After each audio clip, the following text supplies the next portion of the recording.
Good morning, everybody, and welcome to this morning's session, which is dedicated to space opportunities for SMEs.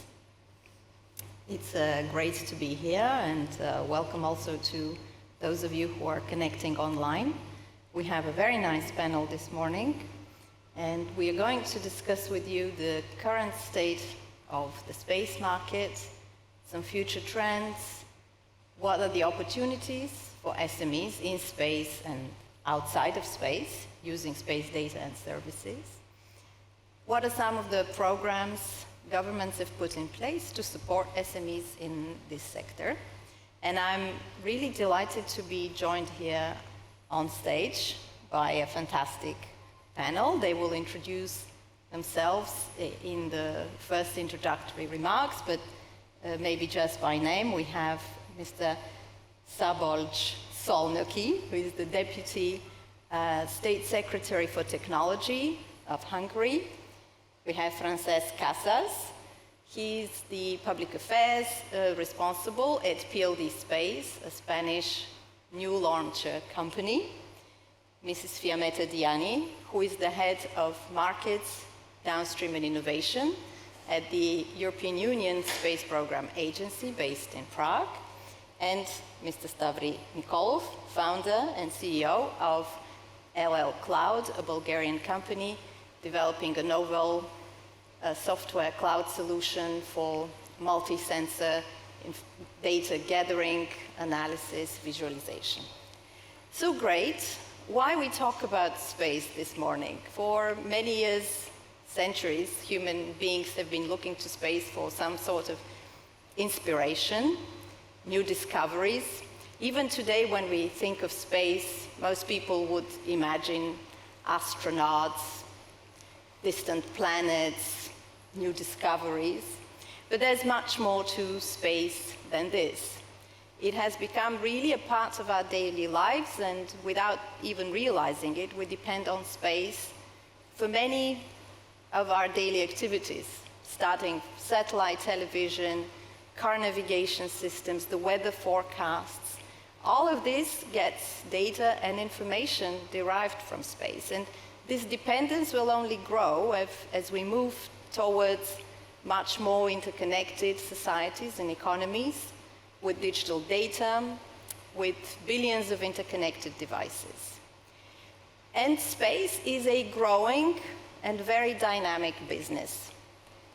What we've known as space sector in the past 40, 50 years is transforming dramatically. And this is brought by advances in technology, space technology, but also information technologies.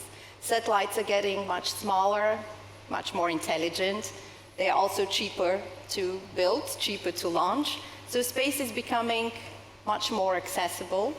It's no longer the playground of just a handful of big aerospace companies and public space agencies with enormous budgets.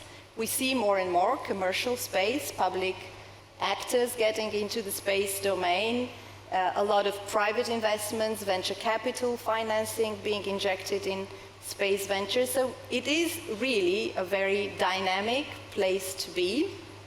And today we are going to discuss with our panel where are the opportunities they see and what can be done to make Europe this dynamic hub of space entrepreneurship, space innovation, and a globally competitive continent. So without much of further introduction, just to give you a few insights of how this panel will evolve. We are going to hear from the speakers, their introductory statements, 5 minutes approximately each. There is a possibility for you and the online audience to then ask questions, and there will be a Slido QR code displayed on screen, so if you want to, you could just scan the QR code later on, and then we can also take a few questions from the audience present here on site. So my first question then, an introduction, is to Szabolcs. if you're going to speak from the lectern, can you please tell us a bit about what you do here in Hungary, what are the opportunities for SMEs in the Hungarian space sector, and how are you helping these companies innovate and grow? Thank you. Thank you.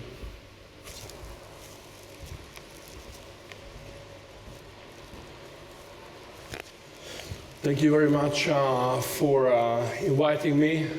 Very good morning to all of you. My name is Szabolcs Szolnoki. I'm the Deputy State Secretary for Technology at the Ministry for National Economy. Our ministry is very pro-industry and pro-competitiveness governmental organization, and within the technological field we are dealing with very many domains, from space technology to blockchain and drones and artificial intelligence and quantum technology and semiconductors. We are working on legislatory and policy issues to create an enabler environment.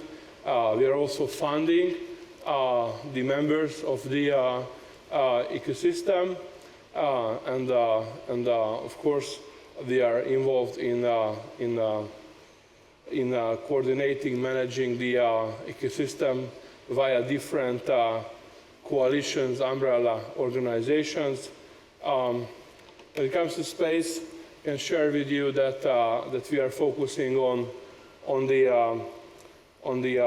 suppliers, on the value chain, on the SMEs basically, and our mission is also to help large service providers to grow and to be born here in Hungary. Primes, we have more and more small and mid-sized companies, but we believe that having flagship projects and having bigger players on the market would be very beneficial for everyone.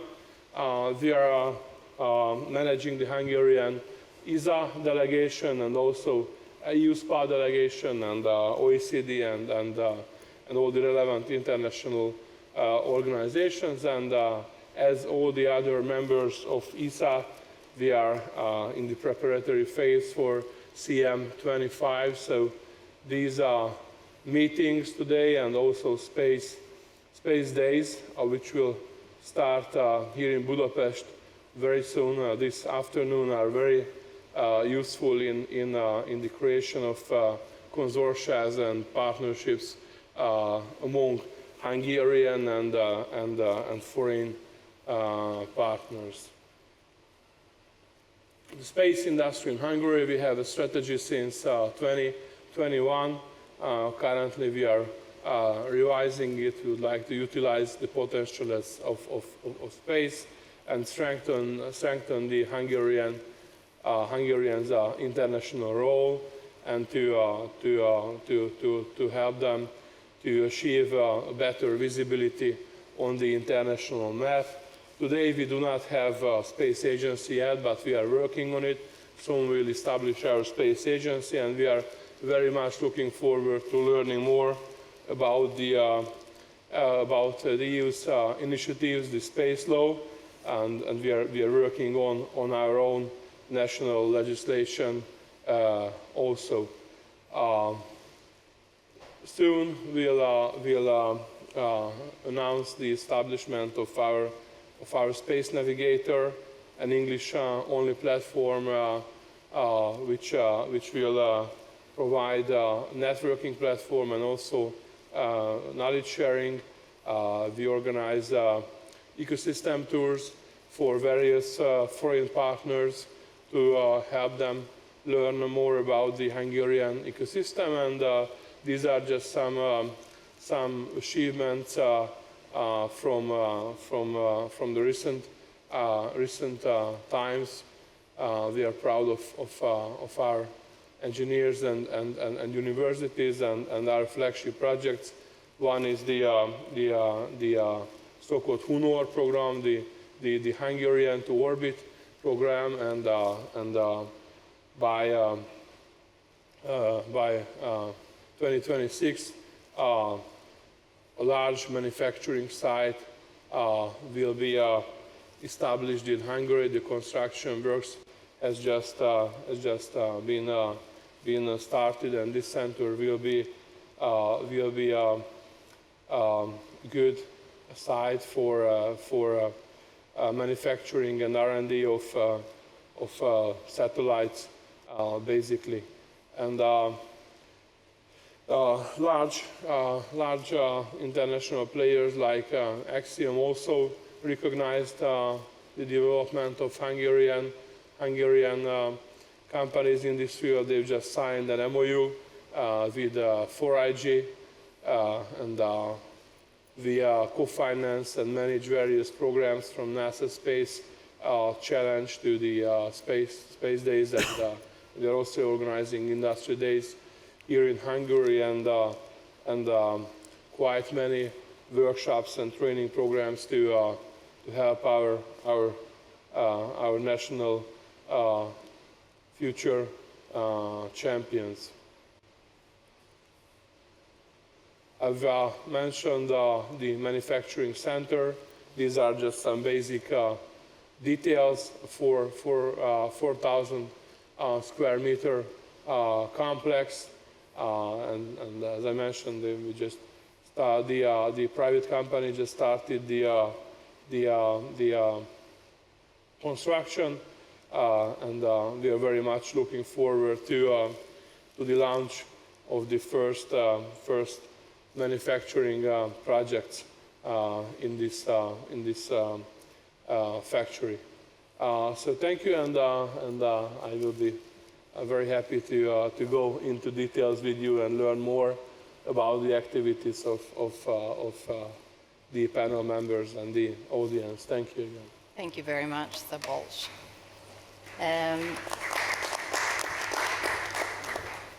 If I might just ask you just a quick follow-up. I saw from your bio that you have long years of experience in supporting innovation, supporting startup, incubating startup companies. You've also worked as a chief advisor to the president on innovation matters. And you have supported a university-centric innovation ecosystem. Can you tell us, because to grow a space sector in a country like Hungary from bottom up, you need a supportive ecosystem. What are the key ingredients of creating this ecosystem that helps companies to spring up, but then also to grow into commercial success?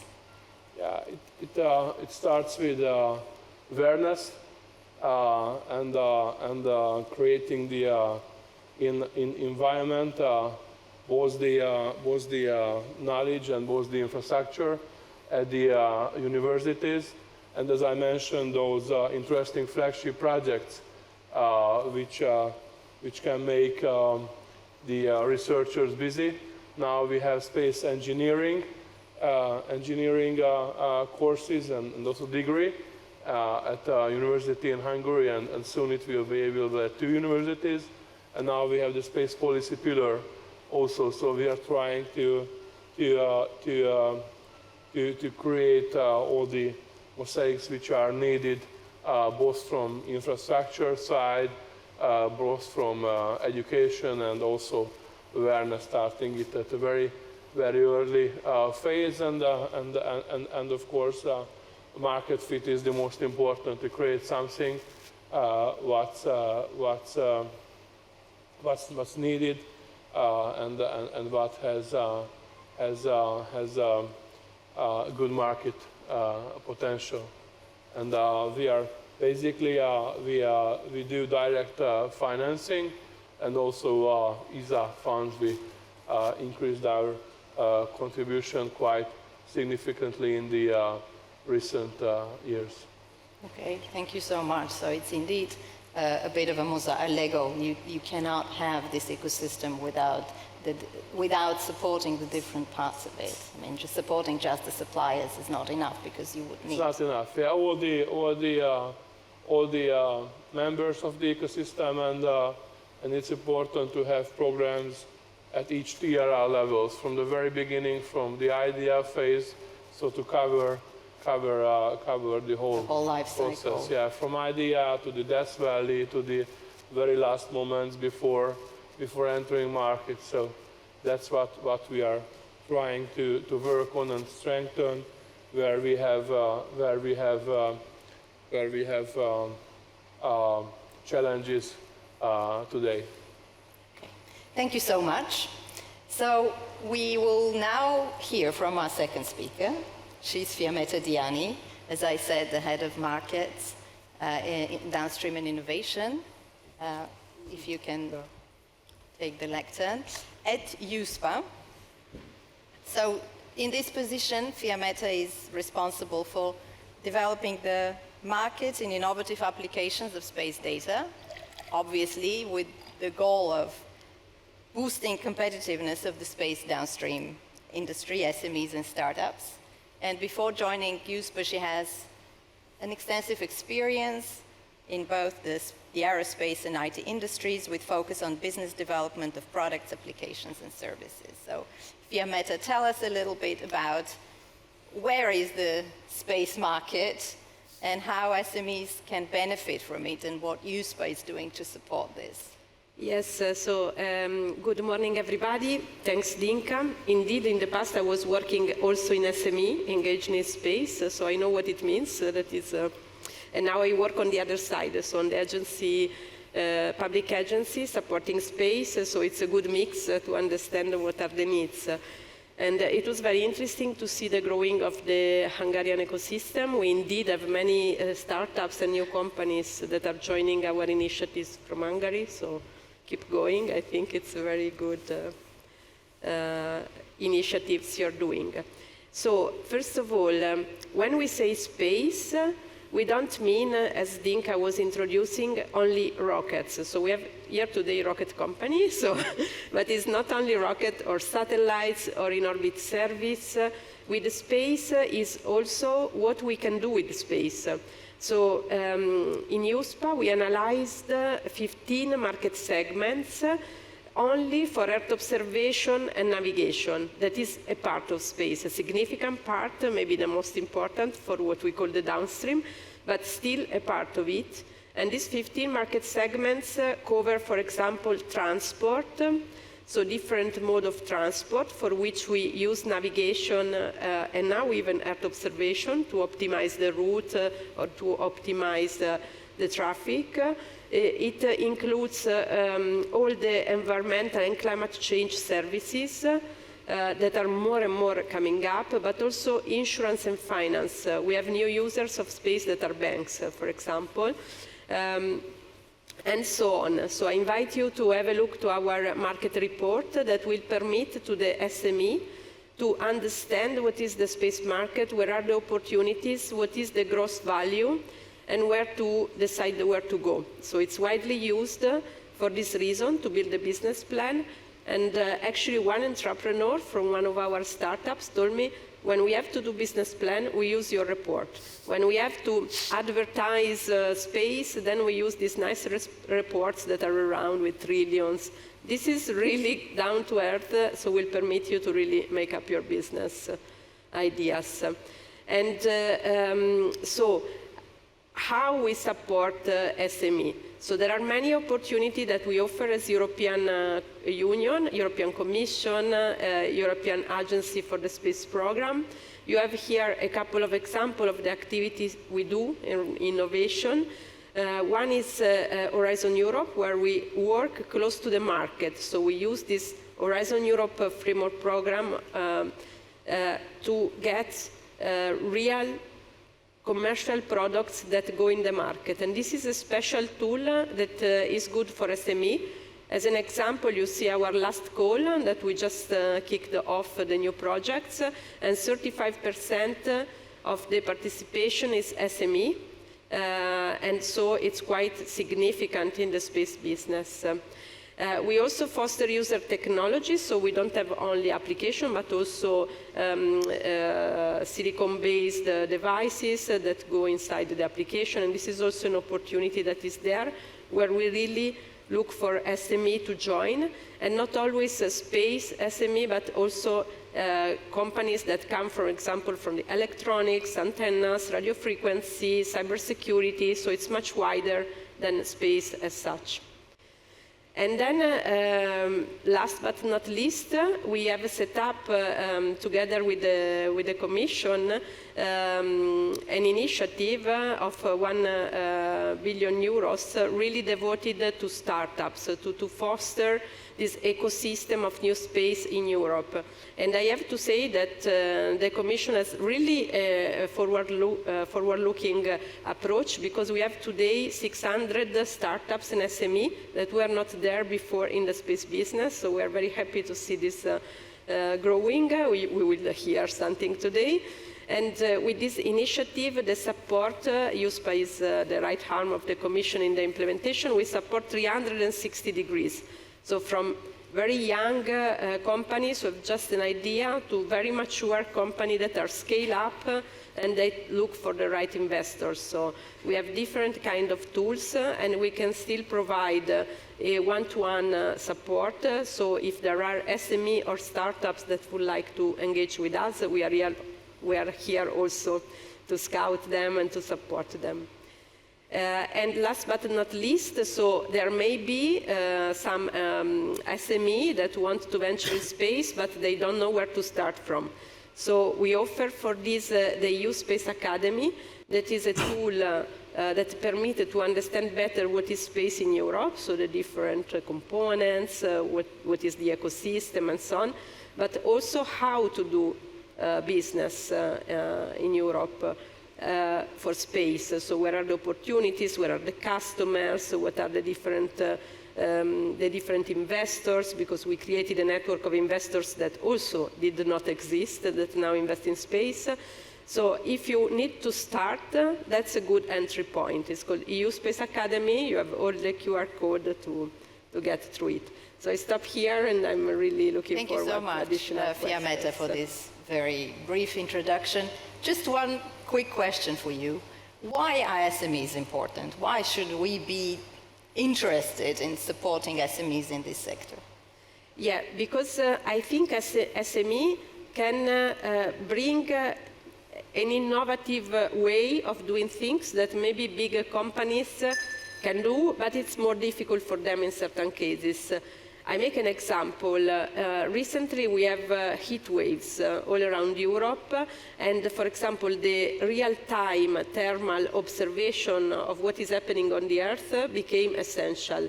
And so startups and SME developed quickly solutions that permit us to do so. For example, to understand that the wildfire is happening, the time is happening. Of course, this is permitted by the fact that the SME are more flexible, have more attitude to risk, especially the startup phase, and can do this innovation in a very flexible and quick way. Of course, they cannot do everything, but they can do some very key innovation. Okay, thank you. So indeed, SMEs are injecting a lot of agility, speed, creativity into the market. So let's now hear from our two representatives from the industry. And I will start with Stavry Nikolov. As I said, he's the founder and CEO of a Bulgarian company, LL Cloud. You're going to tell us what this company does. Just to say that you have a lot of experience, including academic and teaching experience before. Somewhere you describe yourself as a technology gardener, which I absolutely loved. So if you can tell us how you actually grow these early innovations, early ideas into successful companies, and what has been the experience of LL Cloud? Okay. Thank you, Denka, and thank you to the SME Assembly for inviting me to join this panel in beautiful Budapest. My name is Stavry Nikolov. I'm one of the founders and CEO of LL Cloud. So over the last 3 years, a small team of people like me, so veterans in multi-sensor data fusion and analytics, and some software engineers, young people, we've built a platform that allows any company, any organization to monitor and analyze the world at multiple spatial scales and with many sensors. So we put ourselves this challenge in the beginning to create something that works a bit like the human brain. We make decisions based on various information we gather from our surroundings using our vision, smell, touch, grasp, and so on. But current software systems don't do this. They don't use most of the information that is available, and then they don't know how to actually analyze it together to make smart and quick decisions. So we've built a cloud-based platform called LL Cloud, which is mainly aimed at developers. And what it does is it collects information from different scales, all the way from space to aerial information from drones and other UAVs down to Earth, to IoT and wearable sensors. It reformats this information on the fly into a common data space. And then it allows people who use our platform to jointly visualize, analyze, and fuse this information and make decisions based on all of it. So the early inspiration for LL Cloud came from a few probably strange sources. One of them, I don't know how many of you have seen this film, but if you haven't, it's available on YouTube. It's a wonderful old documentary called Powers of 10 by two architects and designers, Charles and Ray Eames. And it was made for IBM in 1977. And it actually shows the Earth and what is happening at different spatial scales. So it starts from space, goes through the Kármán line, dives above a city, and then you can see different structures all to the way to a human scale in the palm of your hand. And what you see is that the Earth looks so different at different scales. And you see all sorts of information that is not available at other scales. So if you want to do Earth observation, if you want to analyze what's happening on Earth, using all this information is really essential. Other inspirations for the LL Cloud platform included human vision and animal vision, because now we see many more sensors. Thermal images are coming big way. SAR images are utilized more and more by companies around the world. And we will, in a way, this mimics how animals see the world through different vision systems they have. So this is the architecture of LL Cloud. I will not go into much detail, but we have direct integration with the new Copernicus ecosystem portal. We can ingest images from all sorts of satellites, drones. We can track ships around the world. We have connections to open data and some IoT systems in cities around the world, and down below also some data coming from wearables and other IoT systems. But think about it as a platform where you can ingest all sorts of multi-sensor data and then work with it easily, quicker, and at a lower cost. So I'll show you two abstract examples, just so that abstract in the way of drawing them, not using client data, but basically this is a visualization of a person moving through the different routes in the city. And because now in many cities in Europe we have air quality sensor networks that are quite extensive, but they measure at locations which are fixed. And what you as a citizen or a cyclist or a courier, a food delivery courier is interested is basically what is the air you breathe along a certain route you take every day.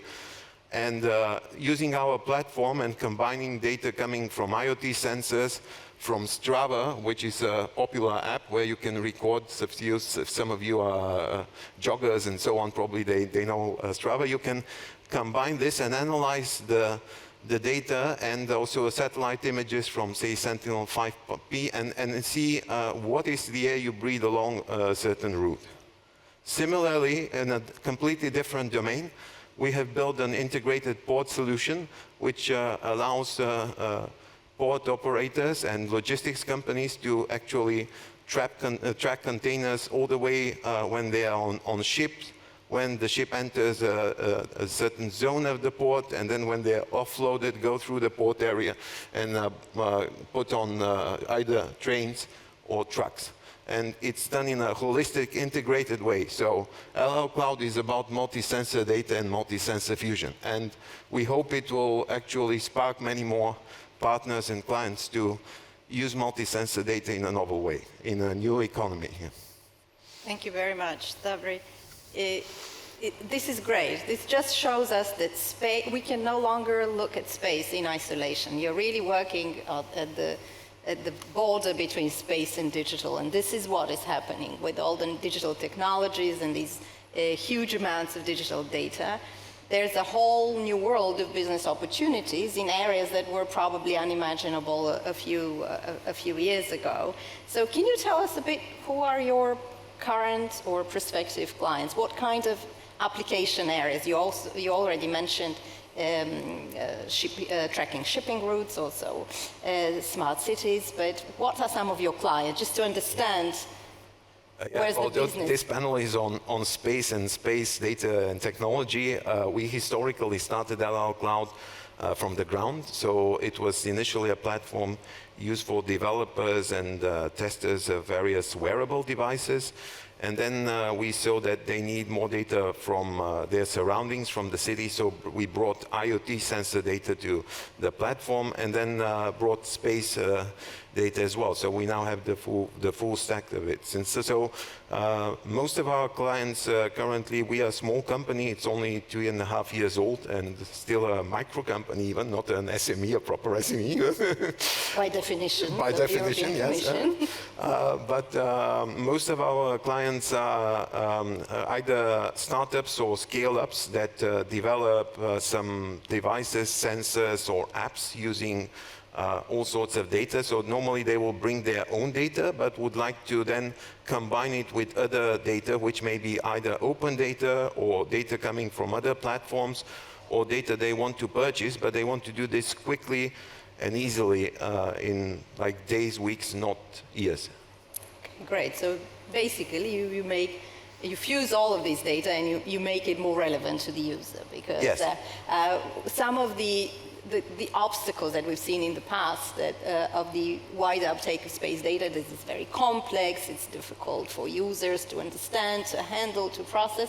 So you are facilitating all of this for your clients and users, but combining it with all other sorts of useful data. Yes, indeed. And we also discovered that some mathematical algorithms are quite similar, whether you work with space data or aerial data or ground-based data. Of course, there are some cases where they're profoundly different, but in many cases they are quite similar. So combining data allows us to actually provide software modules and algorithms quite easily across the different scales.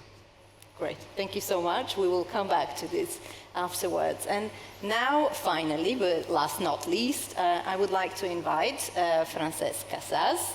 He's, as I said, the Public Affairs Manager of PLD Space. PLD Space, Spanish company, a pioneer and one of the champions of the micro-launcher business in Europe. The company already has had some very important milestones. They launched their first suborbital rocket in 2023, and now getting ready for the real thing to launch their orbital rocket Mura 5 at the end of next year. But Francesc, please tell us about PLD Space, and is there really a place for an SME in the launcher business?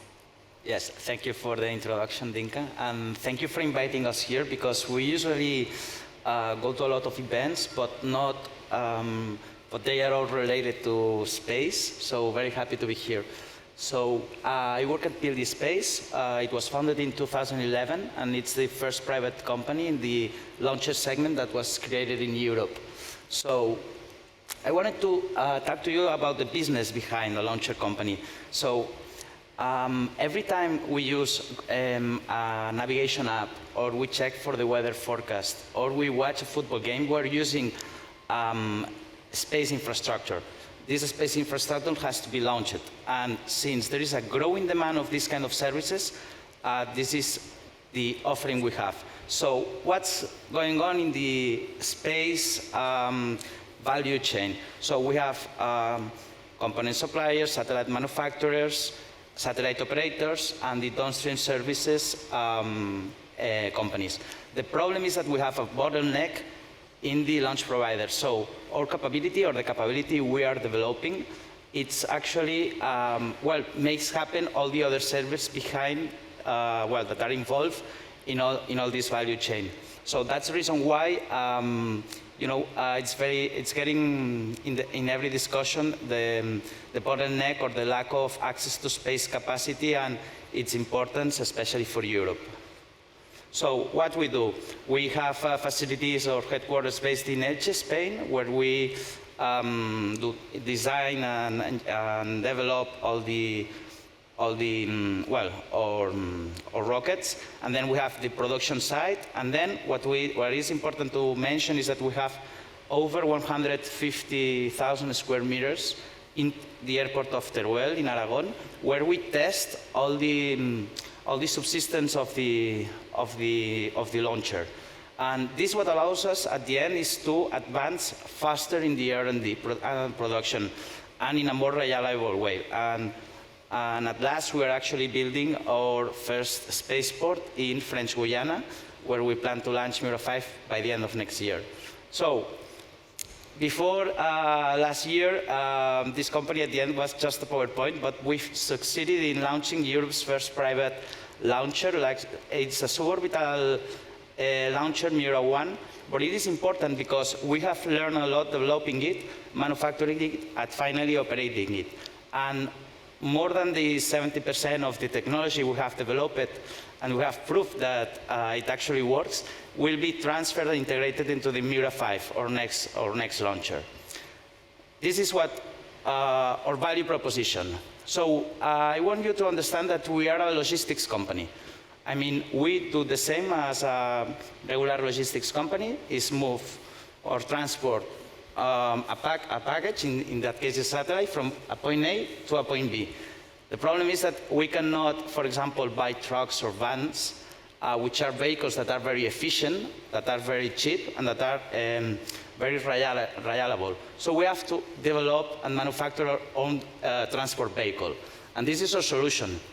Developing a space launcher from scratch is super hard, and the proof of it is that just a few companies in the world have succeeded, private companies. So that's the reason we focus on keeping it simple and avoiding too many layers of technology, elevating the state of the art, because at the end, where we innovate, where we truly innovate, is on the service we offer to our clients. So this is our performance, 500 kilos to SSO and over 1,000 to equatorial. And this is our next step. So when Raúl Verdú and Raúl Torres founded the company back in 2011, they were 23 and 24 years old. And they wanted to create a launcher company, a private launcher company in Spain. So it was actually very difficult, and well, a lot of people were doubting about it. So we are almost near succeeding in launching Mira 5.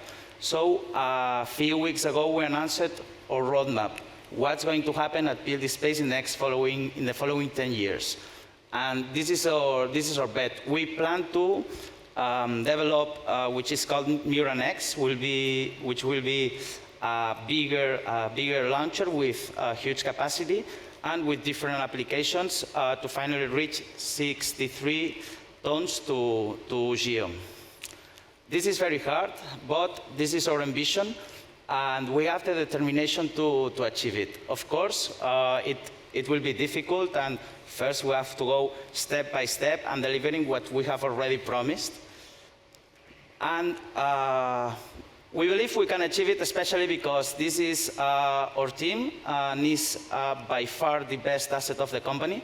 Now we are more than 250 employees. We're hiring 20 new employees per month, more or less, with the aim of reaching 350 by the end of next year to launch Mira 5 and to start developing the the coming projects we plan to deliver.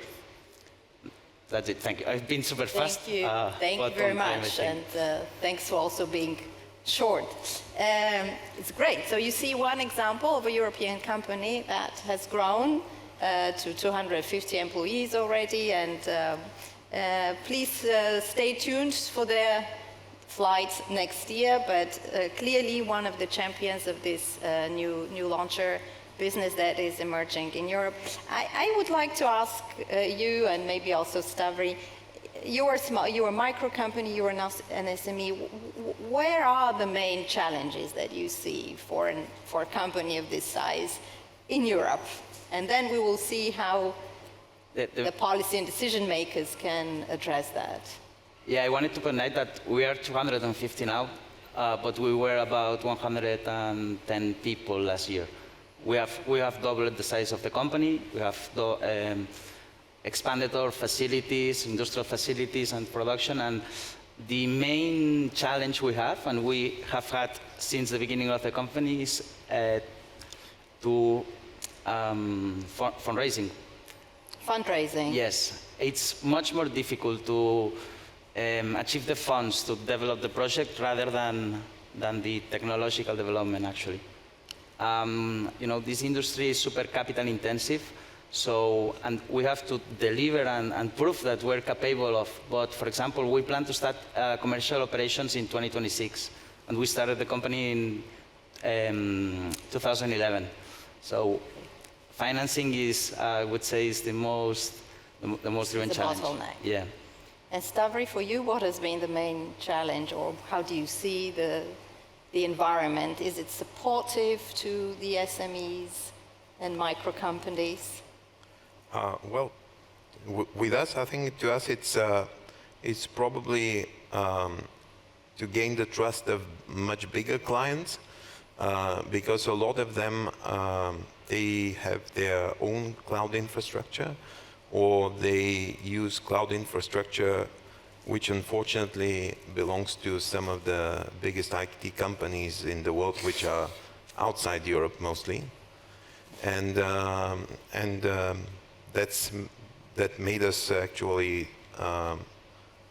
think twice and then decide to develop some version of our cloud platform to work on some of these biggest vendors, infrastructure, compute and data storage infrastructure, because this makes the life of and the investment of a big company much easier, and it's easier to gain trust as well, which is hard for a small company. If you're a small company, you have to prove things 5 times before they really start using some of your services. It is difficult, yeah. Okay, so we have difficult access to finance, also how to support these partnerships between small companies and big companies. This also goes back to the question of the ecosystem, how you build these connections and partnerships. So what would you say from your experience here in Hungary, but also more in Europe? Are we lagging behind a bit in boosting our innovative companies, achieve commercial success much quicker? I believe that on the one hand, compliance issues are quite difficult for small companies, and not only in space, but in very many other technological domains. So those micro and small companies do not have the in-house legal support or the funds to recruit those experts. So us policymakers have to do our best to explain all the requirements very clearly and in a very transparent way, and to support in it, because in this there's a very big gap between the small and the large companies. The large ones have their in-house legal counsels, compliance teams, and secondly, all the accreditations. It's also an issue which costs a lot so not only to comply with the legal environment, but to be presented on the trusted supplier list and to have all the to comply with all the standards and all these technical requirements. So that's also something what's quite difficult that we have to support. And as I mentioned before, the real market need and to find those niche fields in larger missions and projects which can be interesting and attractive for those small companies. So that's also our job to identify those projects and to initiate those projects which are in line with the national competencies and where the small companies can join and find their way. But yeah, it's not easy to be a micro or small company in this field. Basically, the government strategy, not only in space industry, is to provide support for those mainly, not solely, but mainly for those companies who are in a transition phase. So not small anymore, but not that big. And those companies need that push. So they have the pains and challenges. They face the challenges of both the small ones and the bigger ones, but they are at the middle. They just need those two steps to make this transition, and that's where we would like to step in, and that's how we design our grants and funding programs and laws to support them in this process. Indeed, helping the companies to scale up in Europe is an issue, and we see that in many expert reports. It's a matter of funding, but as you said, it's a matter also of accompanying them to make this transition. And Fiammetta, you also work with a lot of SMEs, so what is your understanding of where are the needs and how are you helping, particularly, for example, in the downstream markets, as we see that there are a lot of opportunities. How are you helping SMEs to use the space data to develop new market opportunities? Yes, so I would say it's two sides. So one side, we help them to develop their own successful products because many times they need some special support in innovating some technology that as SMEs may be more difficult. As we said, there is compliance, there are many other things. But on the other side, I think it's important to offer the opportunity to have new customers. So that's also where we are helping them. So we have this knowledge of the vertical markets, and there we get in contact with many of the potential end customers for the startups.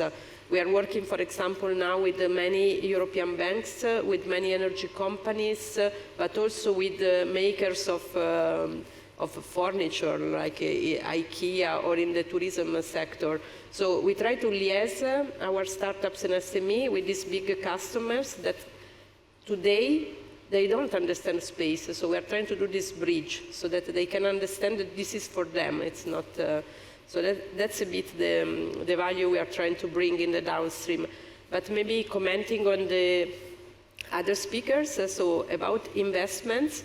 It's true, this is difficult still in Europe, and that's why in Cassini, the most of the money, I said before, the 1 billion, go to create funds, investors that are ready to invest in space with the peculiarities of the space sectors.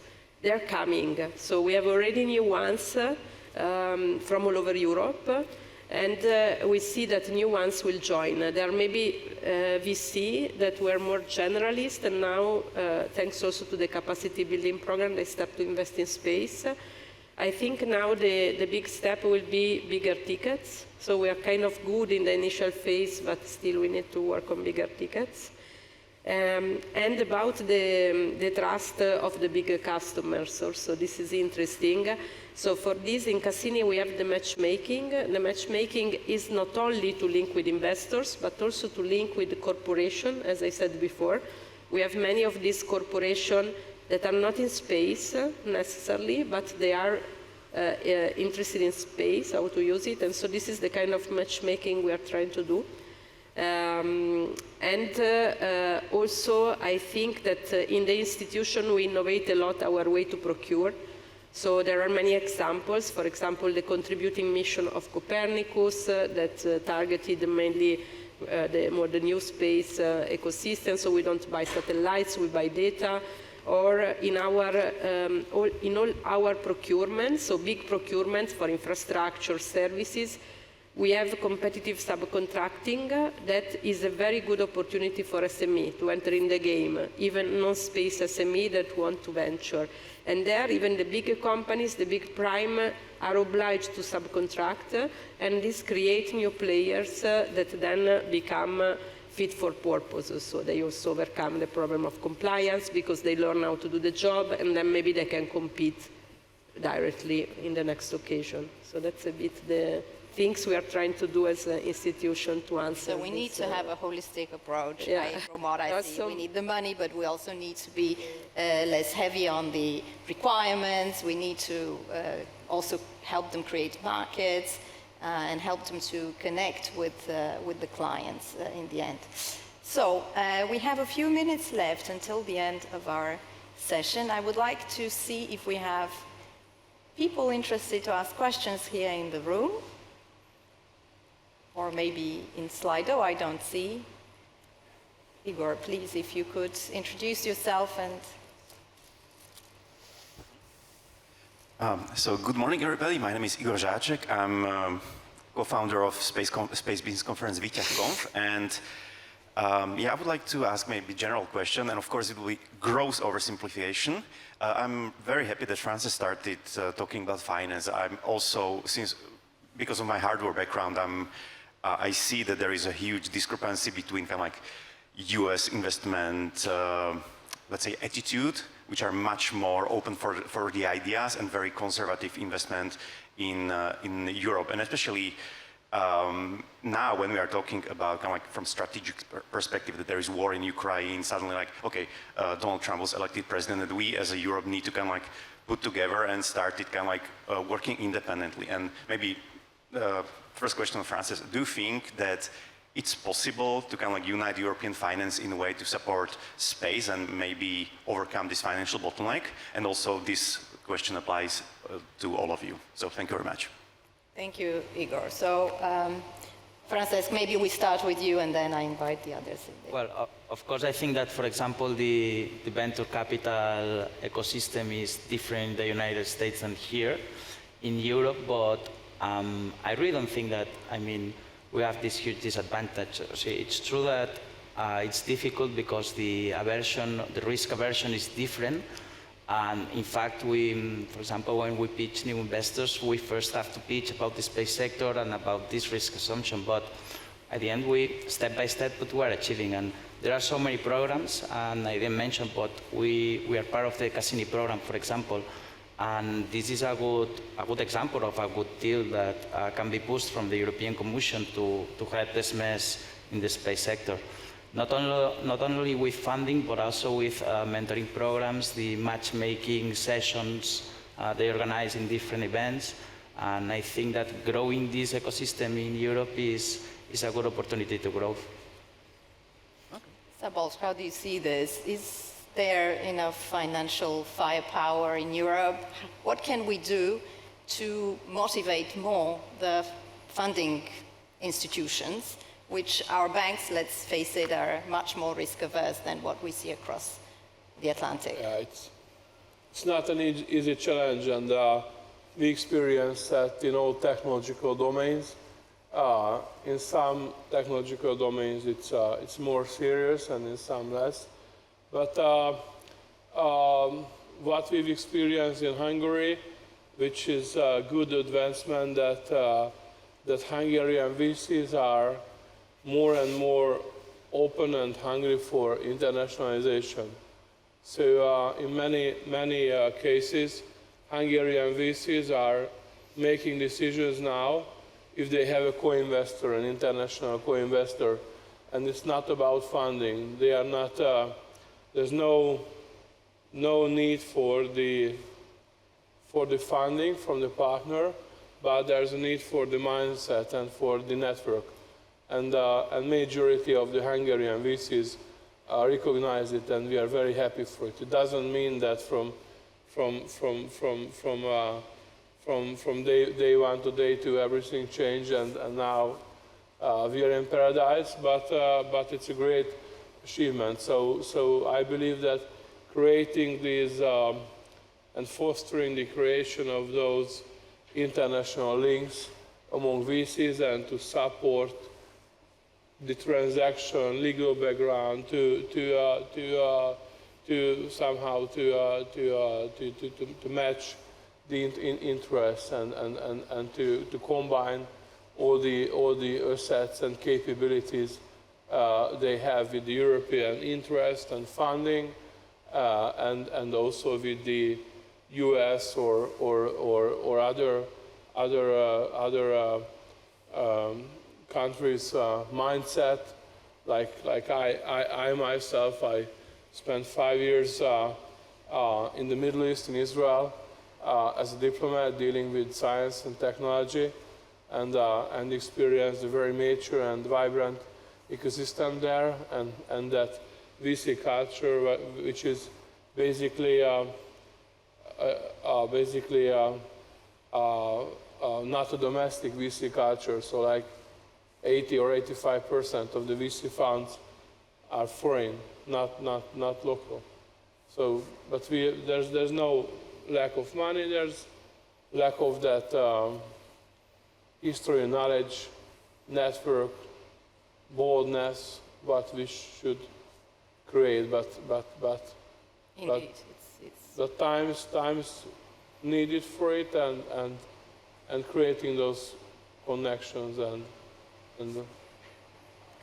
yeah. As you say, it's a process, and I think that we can be a bit more positive because things are changing in Europe. Fiammetta mentioned Cassini. We have now invested into 14 venture capital funds, European venture capital funds, who are then obliged to further invest in space startups. So money is available. Sometimes it's a matter of also awareness. But also the companies, they want to invest in ventures that have a potential for success. So it's also on the company's side to pitch their products, to pitch their ideas, and to find the niche markets for their commercial success. But Stavro, your company is perhaps not so much investment intensive as I think investing in a launcher. But do you think that what we have as financial support programs in Europe are really fit for the needs of a small company, or we need to be more agile perhaps? It depends on the company, as you said, and upstream companies and downstream have very different needs. We are a software company, an analytics company, essentially. I think that on the one hand, there's this group of specialized VCs, which are associated with the Cassini, and this is great to have in Europe and all the available funds. And also USPA is doing a great job in terms of these market reports that you're publishing. They are very valuable to companies like us, but also I think to investors and other VCs that are more generalistic and will start venturing into investing or considering investing in space companies. This is also very, very important. And the thing is that they need to understand, of course, what their return of investment is and how big are the markets. And a lot of them have a fairly basic understanding of this. So it may take some time, but I think these are steps in the right direction. Yeah, and Just a few words. Yes, it reminded me one important thing, because we have startups that will become or are becoming scale-up and so big companies in the end. And then we have startups that will evolve as SME. So they will not be suitable for VC, because VC, they look for an investment that is early stage. It will realize a 7 pair in few years and so on. So what we need to do is also to take on board commercial banks, so more, let's say, normal, if we want, kind of investors that can support the SME ecosystem. So this is also what we started to do. In October in Milano, we got all the banks around the table, because we would like to mobilize also support for SME, so startups that grow as SME and not as a scale-up or bigger companies. Yeah, that's important. Great. So thank you very much. Unfortunately, time is up. I see here on the screen. I would like to thank this fantastic panel for your thoughts and insights. Thank the audience here and online for being part of this session. As you have heard, these are really exciting times to be in the space business. There are lots of things happening on the upstream side, lots of market opportunities on the downstream side. So I hope that with this panel we have unveiled a bit of that and busted the myth that space is only just for a handful of very big aerospace companies and public programs. There's a lot more business enthusiasm and business dynamic in this sector. So I would encourage you to get in touch with our speakers, with USPA, who has incredible resources, also to see how you can connect with those space companies and find your market opportunities, see how space can be useful in your business. Thank you so much to all of you. And for the audience, I would like to invite you to a networking coffee and then a Meet the Expert session, which will take on the 3rd floor. Thank you so much and have a great continuation of the evening. And thank you, SME Assembly, for allowing us this spotlight on the exciting space business.